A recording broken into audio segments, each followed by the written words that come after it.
Hey, oddballs, I got some bad news for you. It's true. You're going to die. So, to cheer you up, I found some very strange stories about death to talk about this month as our oddities.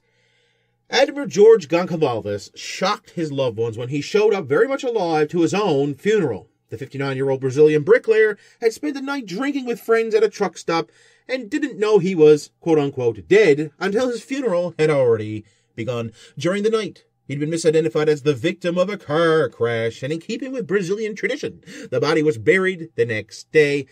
People are afraid to look for very long when they identify bodies, police explained regarding the badly disfigured corpse. And he said, "My two uncles and I had doubts about the identification, but my aunt and 4 of Adamir's friends said it was him. The crash victim was later correctly identified and buried by his own family. Thank God." Do you want ghosts? Because this is how we get ghosts.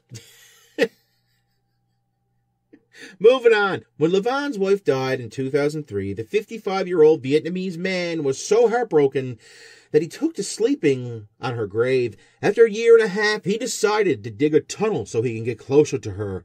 But that still wasn't close enough, so Van dug up his wife's deceased... God. He dug her up, filled it, oh God, out with a clay to make her look more lifelike. Yeah, like, nothing makes her look better than to fill her with dirt. And put her in his bed so he can sleep beside her. Oh God, can you imagine the smell? 5 years later, she was still there, and both Van and his son hugged her every night before going to sleep.